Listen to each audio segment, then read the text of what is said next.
So hello mga kulichap, isang magandang araw po sa ating lahat. Ayan. So nakalampas na po ang bagyong Opong at sana po ay nasa mabuti kayong kalagayan.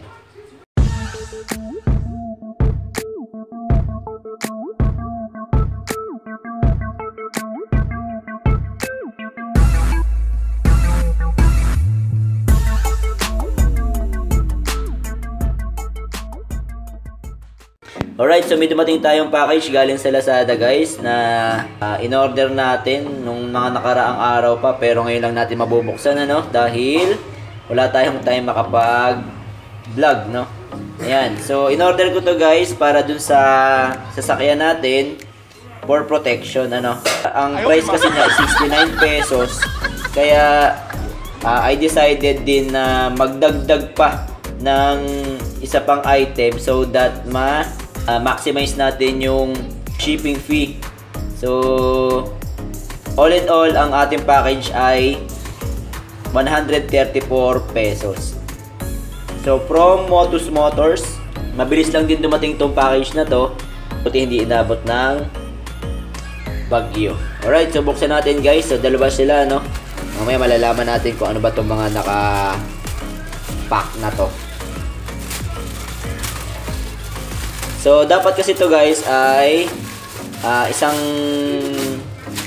orderan lang natin. Kaya lang yung mga katandem niyang accessories ay hindi siya mabibili dun sa shop. Kaya ito na lang muna yung inuna natin. 69 pesos. Kaya lang nasamahan pa ng 65 pesos na item din. Ayun guys, so ito yung tire foam cleaner kaya lang ang problema is 300 ml lang yung dumating. Ayan, 300 ml lang yung dumating Tapos dapat ito ay nasa 39 pesos lang, pero 65 pesos yung 600 ml. Ayun yung in-order ko. Ayan, 600 ml dapat. 650 ml pa nga dapat Then, eto.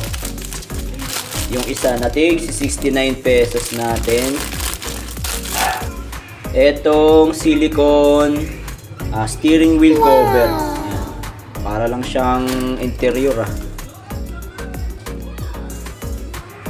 Parang hindi siya yung silicone talaga na pang steering wheel cover. So, binili natin to guys para maprotektahan syempre yung ating steering wheel. Kasi walang cover yon at baka mabakbak. Although hindi naman siya nababakbak sa yung mga leather niya. Pero para ayun, may sira pa. Ayaw, di ba? Para maprotektahan yung ating steering wheel para hindi mabakbak yung leather. Kaya lang ito, ayan, may butas siya. Ayan. May butas, tapos yung binigay sa atin is mali yung item. So ayan guys, try natin na ibalik tong item natin kasi hindi tayo satisfied dun sa kanilang ibinigay na product sa atin.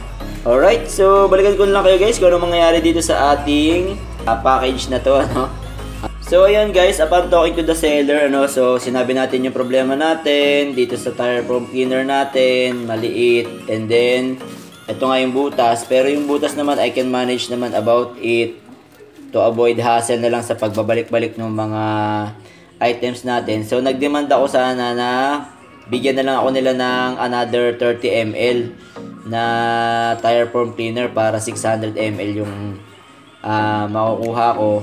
Pero ang ginawa nila, they give me na lang 26 pesos. Ayun. So para na lang less hassle Ang maganda lang dun sa seller is mabilis silang mag-response na ayos naman namin yung problema namin, kung ano man yun.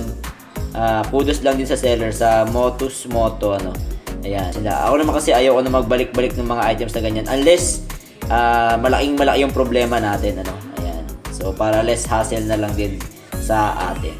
Check pala natin guys kung kumusta naman tong tire foam cleaner natin. Maliit lang.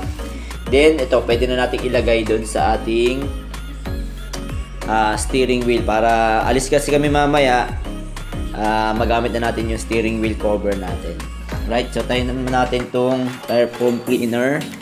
Hinintay lang natin na makapag-reply si Cel. Ito.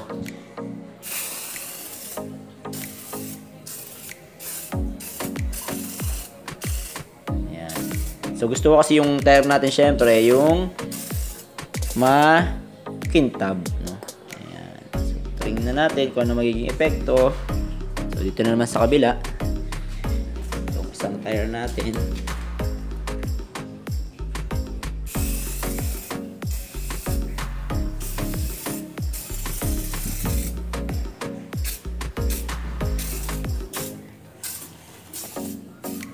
So palagay ko naman hindi lang to sa tire foam cleaner pwede, no, pati doon sa mga plastic.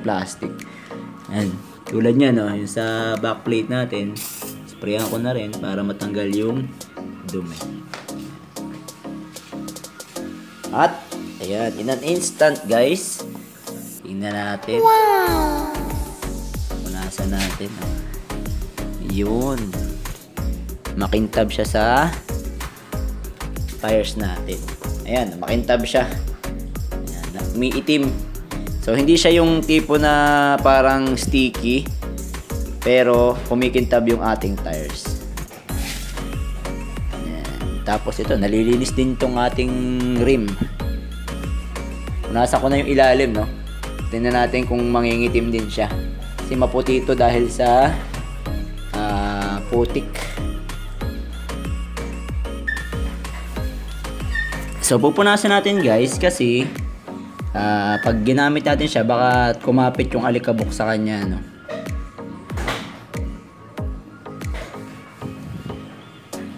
Pag hindi natin siya pinunasan.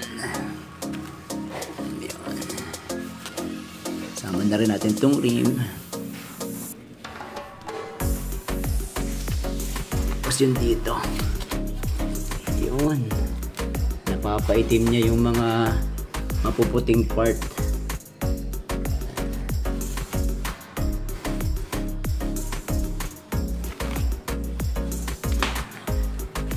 So 600 ml yung pinili ko kasi nga maliit eh. 300 ml lang to. Kaya lang pinadala sa atin 300 ml. Ito naman yan, maputi oh. Yan oh, walang kakintab-kintab.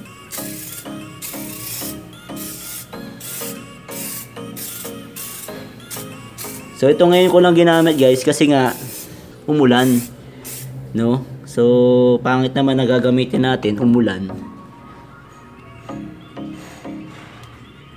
Mangyayari sa kanya, sayang lang.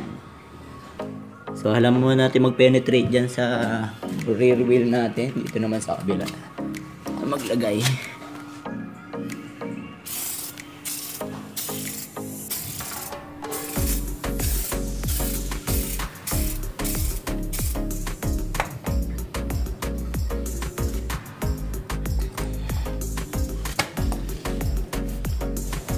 Then, sama na rin natin to. Ayan.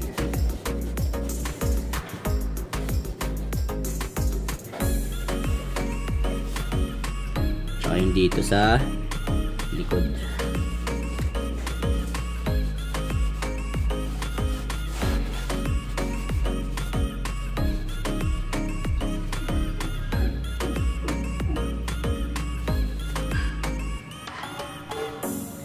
Okay, punasan natin.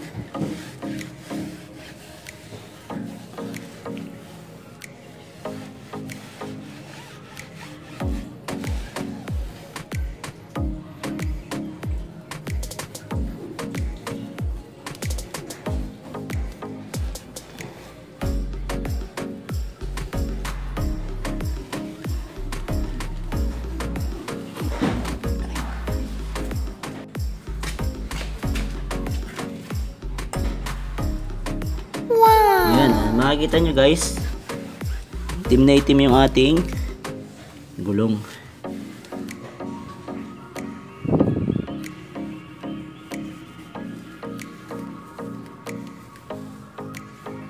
Yan.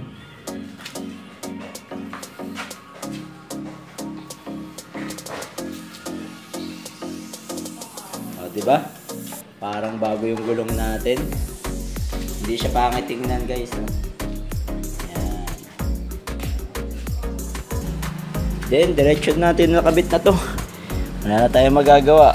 So, ang gagawin ko na lang is yung ilalim na part niya. Natin yung may butas. Yan, since na hindi naman natin hinahawakan yung ilalim, dito natin ilalagay sa ilalim yung may butas. Yan, tapos ipalibot lang natin sa steering wheel natin yung cover. Tapos ayusin lang natin, higit na lang natin siya. Okay. So, mas masarap-sarap gamitin. At alam naman natin na protektado yung ating steering wheel. Meron kasi mga times na mapawis yung kamay natin, nakahawak tayo sa leather, pwede siya maging cause na pagka-damage ng leather natin, no? So in this way, meron tayong steering wheel cover na hindi mamahalin pero will serve the purpose naman. Yan. And then bagay din siya kasi black yung pinaka napili natin na kulay. Yan. Alright, so siguro po hanggang dito na lamang ang ating video at sana po minebag na naman ako pakipakinabang sa araw na ito. At sa mga hindi pa po nakasubscribe, subscribe lang tayo sa Kulit Shop. Ang shop na makulit pero ng physical shop. See you in my next videos. Bye bye. Thank you, Motos Motors.